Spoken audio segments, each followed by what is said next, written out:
My name is Sarah McDonald, and this is Obsessions.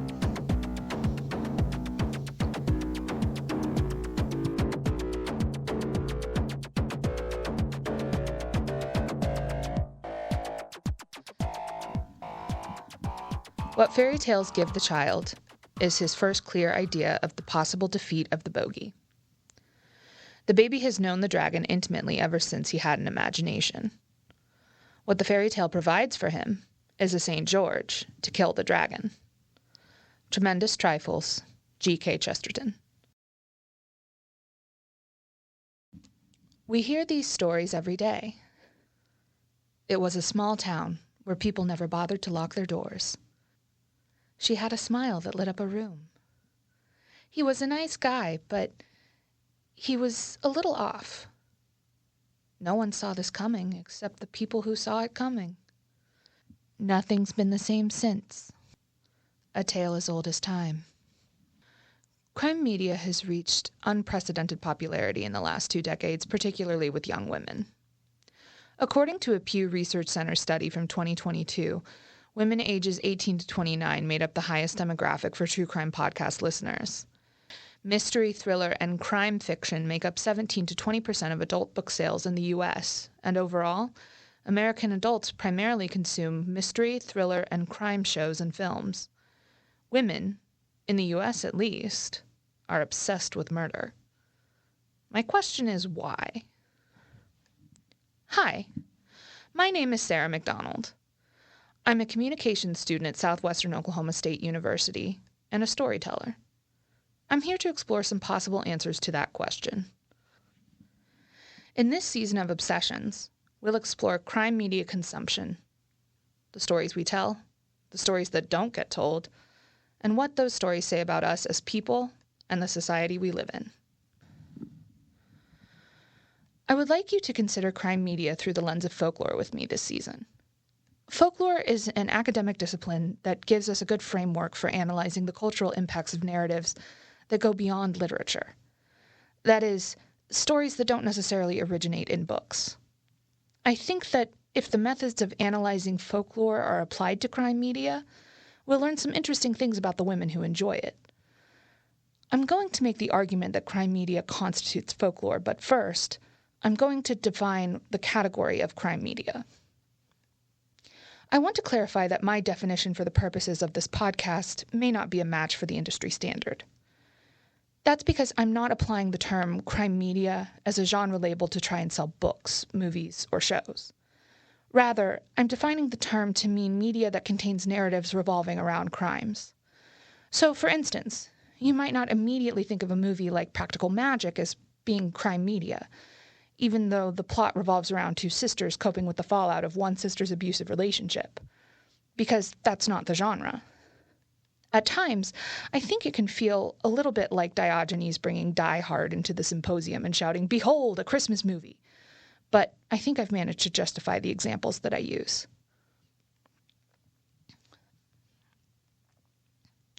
So, what is folklore? Taylor Swift notwithstanding, the American Folklore Society says, quote, "It includes the art, stories, knowledge, and practices of a people," end quote. Also, just for clarification, folklore is distinct from myth. As Joseph Campbell says to Bill Moyers in The Power of Myth, quote, "The folktale is for entertainment. The myth is for spiritual instruction," end quote. Let's break the definition down more to see if crime media qualifies as folklore. Are women who are obsessed with crime media a people? That is, do these women, with their true crime podcasts and their books by Anne Rule, make up a community? I would argue that they do. In early episodes of My Favorite Murder, one of the OG true crime podcasts, You hear Karen Kilgariff and Georgia Hardstark discussing interactions between themselves and fans of their show, primarily on Facebook. Fans would discuss crime media, cases, books, movies, etc., but also share art, their personal struggles with mental health, and other things from their everyday lives. And these communities aren't limited to specific podcasts or creators. A cursory Google search directed me to r/true crime, which has 3.4 million members at time of writing. Even if the community of all crime media lovers was confined to a Reddit forum the size of Houston, Texas, it would still be a community. Does this people have art, stories, knowledge, and/or practices? Absolutely. There's art out the wazoo, from books and films to podcast merch and everything in between. If you want it, it probably exists. As for knowledge and practices, we'll get into that in the next section. Let's move on to what folklore does for its people so we can understand more about why it develops. An anthropologist called William R. Bascom listed 4 functions of folklore in the Journal of American Folklore in the winter of 1954. Amusement, validation of culture, education, and social control. According to Bascom, one of the main functions of folklore is amusement, which is fairly straightforward. Amusement is what you feel when you sit and watch a play or a movie that entertains you.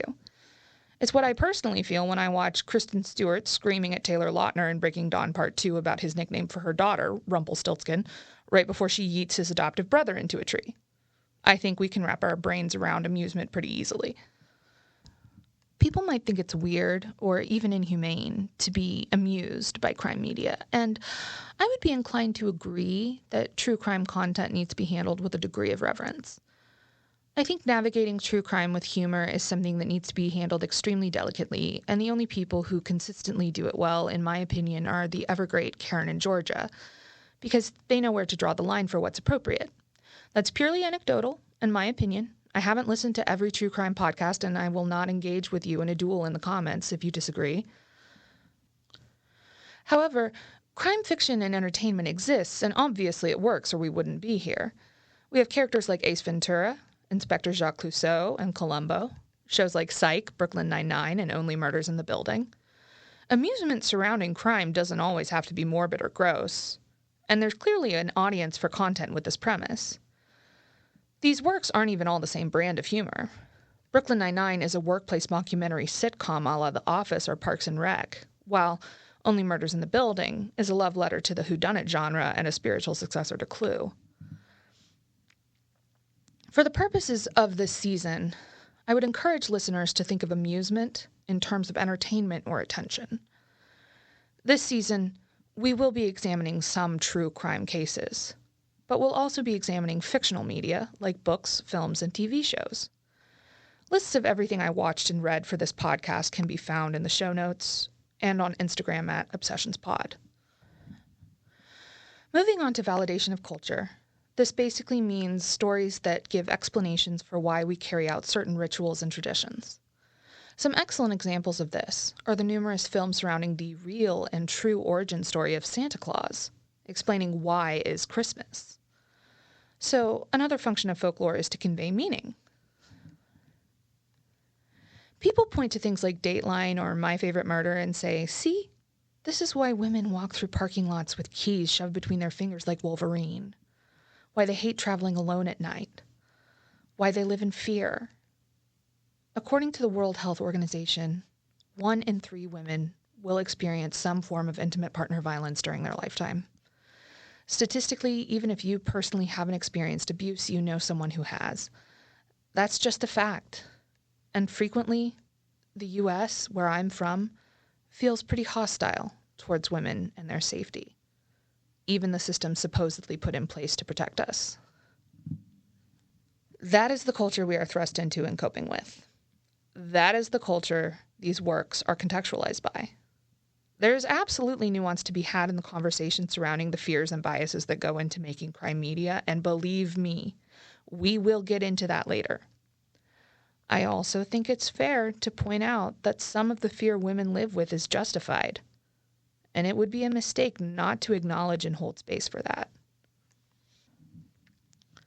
Folklore, according to Bascom, is also an educational tool. Many folk tales, like Aesop's fables or even some of the Grimm's fairy tales, have clear morals. Lemony Snicket said it best. Quote, "The moral of the Three Bears, for instance, is never break into someone else's house. The moral of Snow White is never eat apples. The moral of World War I is never assassinate Archduke Ferdinand." End quote. These morals aren't indicative of what we think of as morality, but more like practical life lessons. Crime media is often, though not always, educational. For example, most true crime podcasts or YouTubers I've encountered make a point to dispel the myth that you must wait a certain period of time to report someone missing, and take pains to emphasize that the sooner police can begin their search, the better, particularly in the case of children. Many true crime creators, as well as true crime documentaries, take the time to contextualize the cases they cover with relevant historical information. They also cover the reality of the investigative process in court proceedings. Educational doesn't necessarily mean accurate, though, does it?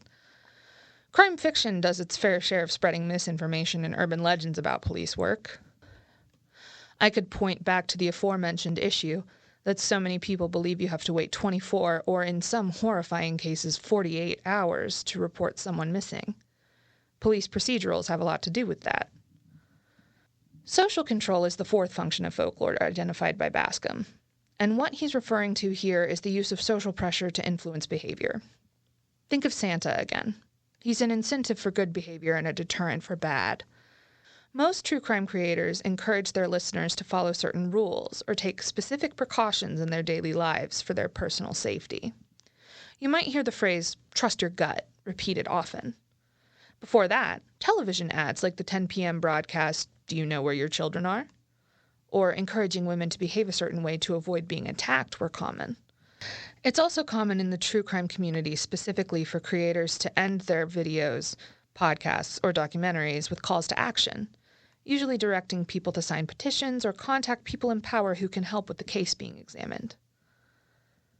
There are other aspects to this element when it comes to crime media, and I promise we'll examine them in later episodes.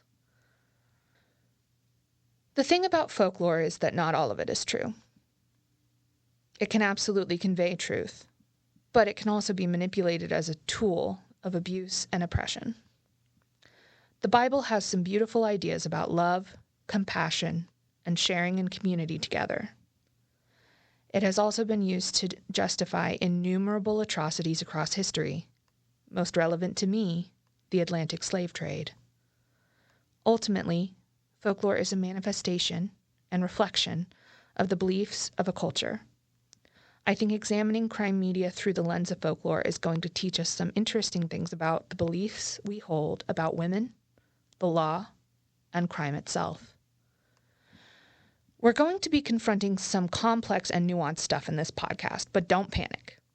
I promise I'll do everything I can to make it digestible enough that you can still zone out and fold your laundry or play Stardew Valley even though you should be finishing up that project.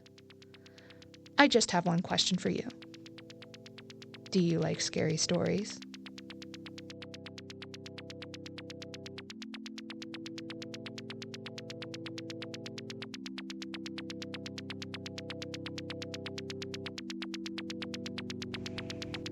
This podcast was created, researched, written, produced, and edited by Sarah McDonald, with music by Zoe Blade.